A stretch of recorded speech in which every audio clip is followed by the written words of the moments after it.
Hey guys, so for a little while I've been considering making this sort of video in hopes of maybe shedding some light or just putting some necessary attention on spawn camping in Airsoft. It certainly happens in Airsoft, and there are things that both players and staff at their respective fields can do to eliminate, or at the very least, minimize spawn camping in general to create a more fair environment. Now, obviously, given recent events involving myself having, I guess, my literal worst day ever at Airsoft, spawn camping was a dominant factor in how that day went for me and my team. That certainly did put me over the edge a bit, and I think it's time that I should talk about this problem Airsoft can certainly have. Before I begin, let me just say that spawn camping is not something that only happens at my field. It can and certainly has happened at every Airsoft field to some degree.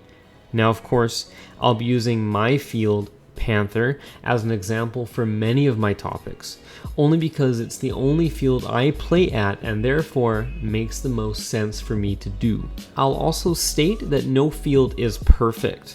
Every field has its flaws and things that make them unique for their respective communities to enjoy or hate. So let's get right into it.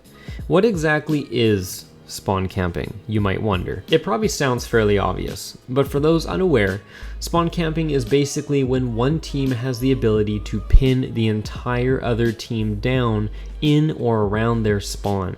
For example, let's say you have two teams, Team Blue and Team Red. Team Red has all the objectives and has managed to put themselves in a position, possibly further towards the enemy team, where they can see Team Blue's every move out of their spawn. Therefore, Team Blue cannot move forward from their spawn without taking immediate fire. This is spawn camping. Now, spawn camping is sort of in a bit of a gray area. Usually to have one team spawn camping another, it's not really a deliberate thing. I actually think it's mostly an unintentional thing that happens when the flow of a particular game just happens to favor one team more than the other. It can get to a point where the team that's losing can't climb out of the hole it's stuck inside of. It happens. So how do you not have this happen? Because this sort of thing sucks. I'm going to divide this video into two segments. First, what the players can do, and second, what the referees, field owners, or other influential individuals can do to correct this problem at their fields. So right off the bat, as a player, there is certainly a whole lot less you can actually do to eliminate spawn camping in Airsoft, at least in my opinion. What I will say is that if you notice your team is really hammering the enemy team to the point where they just can't get out of their spawn, try and let your teammates know, and if you're able, create a tactical retreat. Yeah, I know, that sounds a little crazy because you could be giving up that building in the front line so the enemy can use it. But this actually isn't a bad idea. I mean, the enemy team might actually start trying and putting up a real fight if you allow them. You gotta think about it like this.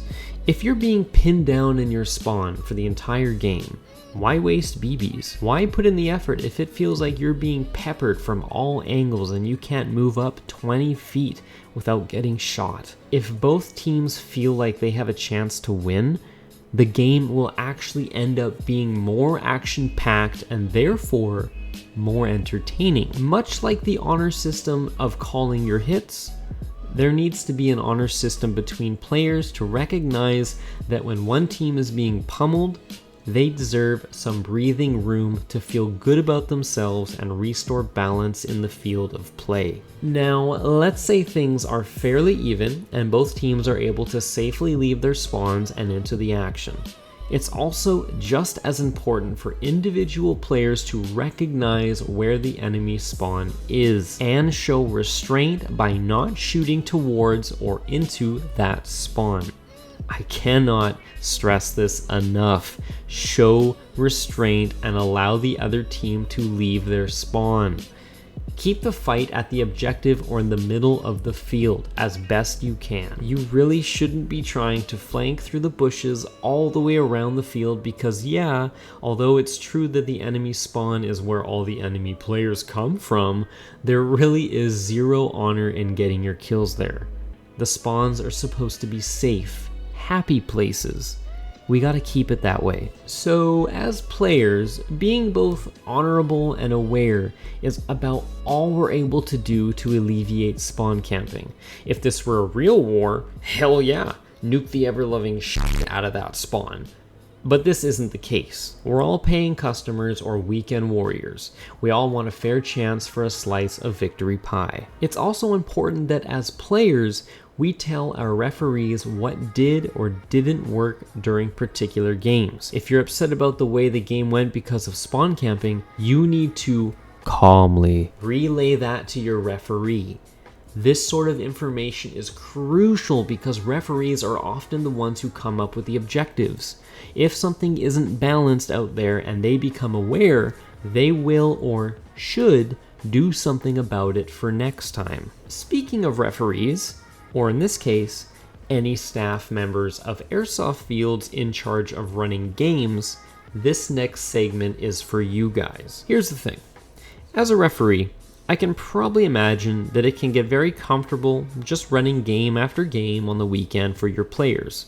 I mean, it's a job, so it probably feels like a job, right? You clock in or whatever, shout game on, game over, megs out, bags on, rinse and repeat. I think it's important that as a referee or field owner or anyone who has influence on how the games run, you take a very critical look at how each game plays out and ask yourself these questions. Are things balanced? Are the spawns balanced? Is one team much closer to the objective than the other? Are the teams balanced? Does one team have all the renters while the other has all the veterans with $3,000 airsoft guns? Let me veer off for a quick moment and give you guys a simple example of game balancing. This example might not actually be a good one depending on how you feel, but I'm going to go ahead and give it anyway.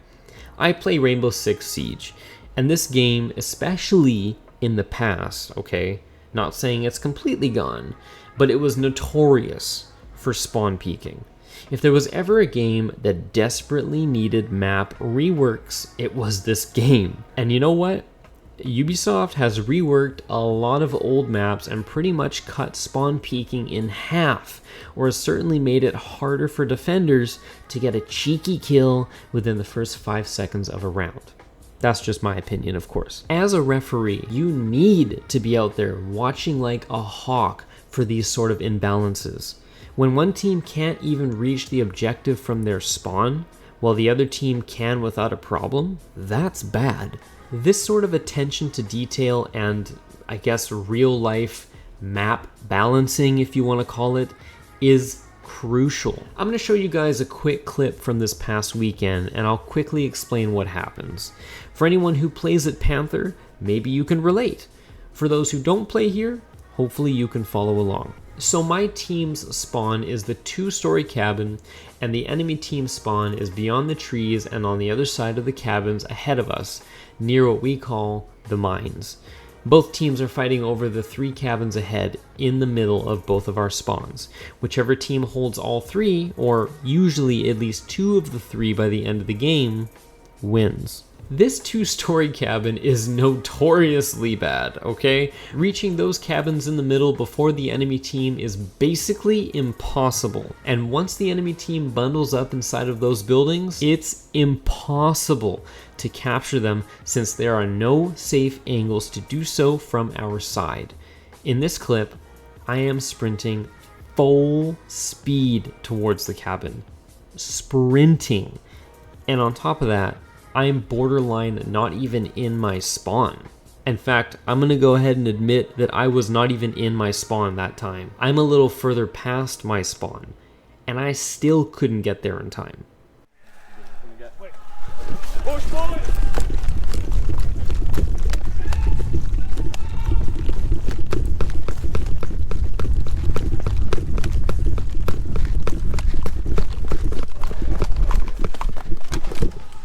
They got it! There was zero chance for me or anybody to reach that building before the enemy team. And that's the furthest one from them and the closest one to us. And now we won't be able to get in for the entire game. Now the enemy team will spawn camp us from the objective structures and prevent us from getting past our tree line. This is a prime example of field balance. Spawn camping is a very avoidable problem, but people in charge of games need to be aware and witness their game play out from beginning to end. If a team can't reach an objective and therefore becomes stuck for an entire 30 minutes or more, you need to change the spawn. That being said, it's understandable that making players spawn at structures can make things easy for them to recognize what is and what isn't the spawn. But it's also not hard to place a flag or, hell, I don't know, a barrel somewhere and say, hey, spawn at that barrel. It's more fair this way. The wonderful thing about most airsoft fields is that they're always changing. Sometimes new structures come up or old ones come down, changing the dynamic of the field. Sometimes placing a row of barrels or an addition of simple cover somewhere can really help cope with poor spawn placement for certain game modes. Literally anything to prevent a team from being stuck around their spawn and unable to push closer and safely to an objective. What I'm trying to say is sometimes spawn placement really is a key component here. When one team's spawn is terrible, it's really hard to prevent spawn camping sometimes. Anyone who is also familiar with the concept of bottlenecking will also understand that if a spawn immediately enters a bottleneck, much like the 2-story cabin spawn you just saw, it can also be game over for that entire team rather quickly. I can't speak on behalf of Speedsoft or Indoor Airsoft, but tight corridors probably create some intense bottlenecking. This creates high traffic areas and probably a lot of kills. The thing is, bottlenecking doesn't really translate well for outdoor airsoft, which is supposed to be more slow and methodical. Forcing methodical movements through a bottleneck of death from all sides, resulting in a short walk back to spawn, isn't what I call fun. When a field is balanced, or the spawns are fair, and a team still manages to get bombarded in or around their spawn, this brings me to my final point. Team balance is a very daunting task for any referee. I mean, if we're just talking numbers here, if it's 50 versus 50, that's fair, right?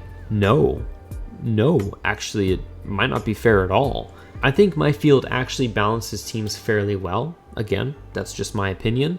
But obviously I'm not aware of what it's like elsewhere at anyone else's fields. I do have a suggestion though, and I actually don't think it's going to be liked by everybody. Let's talk about big airsoft clubs that play together.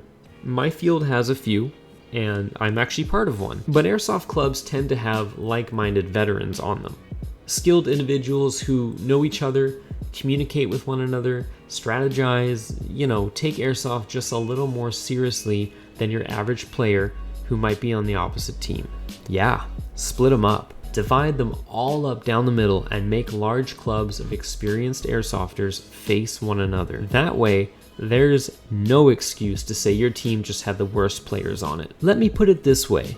If I'm going to play airsoft with a competitive mindset to some degree, why would I go try hard against renters or less seasoned players? I want to face my club mates.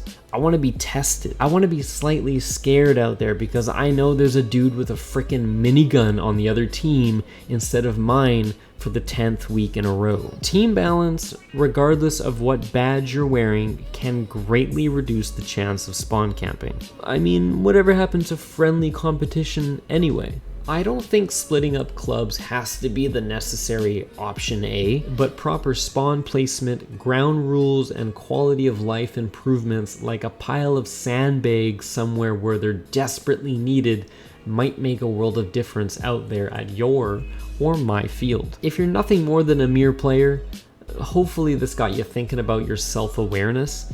Try and be nice to one another. Try and be honorable. Sometimes your referees get put on the spot out there and can't quite correct team balance on the fly. If there's ever a situation where you can minimize spawn camping out there, act on it.